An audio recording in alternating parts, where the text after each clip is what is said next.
Hello viewers, welcome to the African News Update on Top Accolade News. First, the headlines. Sierra Leone under curfew after Barracks attack. Madagascar's president secures contested re-election. Kenyan Parliamentary Committee calls for electoral reforms. Details coming up shortly.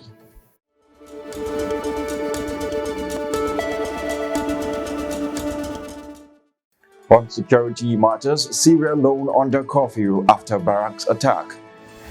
Sierra Leone is grappling with a nationwide curfew following a daring attack on the military's main barracks in Freetown.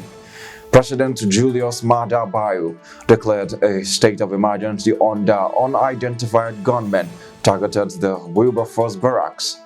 The assailants who attacked the military armoury were repelled by the security forces, restoring a semblance of calm. As the country remains on edge, citizens are urged to stay indoors, and security forces continue efforts to apprehend the fleeing renegades. The motives behind the attack remain unknown, and the international community, through ECOWAS, condemns this act as a threat to constitutional order. We will provide updates as the situation unfolds. In politics, Madagascar's president secures contested re-election. In Madagascar, President Andry Rajoelina has clinched re-election in the initial round of a hotly contested ballot, as confirmed by the Election Commission. Despite an opposition candidate appealing for the annulment of the vote, Rajoelina obtained 58.95% of the vote in the November 16 election, subject to validation by the Constitutional Court. Public opinion is divided, with some expressing satisfaction at the continuity of leadership, while others remain skeptical about positive changes. Rajoelina, who first assumed power in 2009 and made a comeback in 2018, now faces opposition accusations of corruption and neglecting the country's resources. We will keep you updated on the evolving post-election scenario in Madagascar. Still in politics, Kenyan Parliamentary Committee calls for electoral reforms.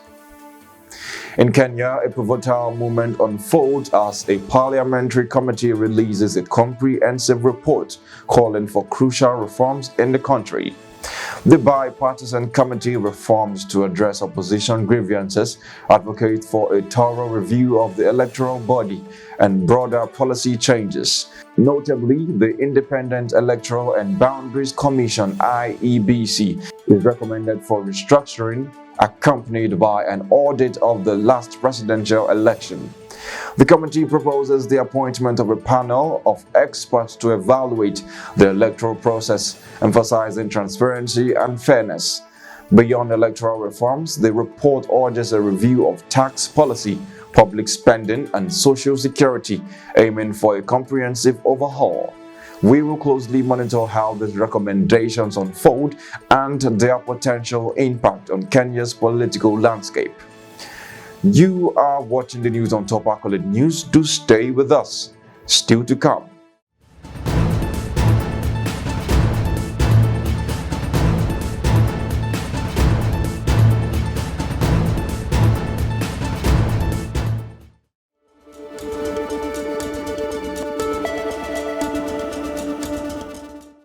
Welcome back and thanks for staying with us. Regarding economic affairs, Somalia joins East African Community for economic growth. Somalia has officially joined the East African Community (EAC) after enduring 3 decades of conflict.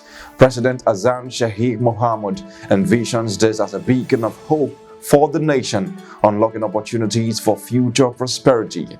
The decision, made during a meeting of heads of member states in Arusha, Tanzania, is anticipated to catalyze economic growth in a country long plagued by war and jihadist threats. While concerns about security implications linger, President Hassan has reassured member states of Somalia's commitment to addressing these issues. Amidst this aspiration, Somalia faces a deepening humanitarian crisis. State news agency SONA confirms the death toll from heavy rains and floods reaching a staggering 96, underscoring the severity of the situation. Relentless heavy rains attributed to the El Nino and Indian Ocean dipole weather phenomena have affected over 700,000 people, displacing more than 113,000. This flooding, deemed the worst in decades, exacerbated an existing humanitarian crisis in the region. The international community, including the UN and other partners, is urgently involved in evacuation efforts and addressing critical water, sanitation, and hygiene needs.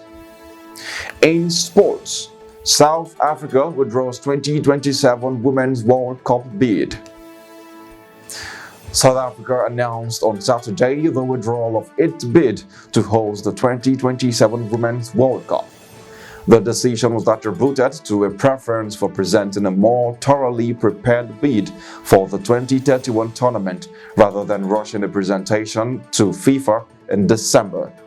The deadline for submitting detailed plans from potential host candidates is set for December 8. With South Africa's withdrawal, 3 bids remain in contention, one from Belgium, the Netherlands, and Germany, another from the United States and Mexico, and finally one from Brazil. The selected host country and countries will be determined at the FIFA Congress in Bangkok in May. That concludes our African news update for today. Stay tuned for more news and development from across the continent. Thanks for joining us. I am Jonathan Powe. Connect and engage with us on all our social media handles. Do have a wonderful day.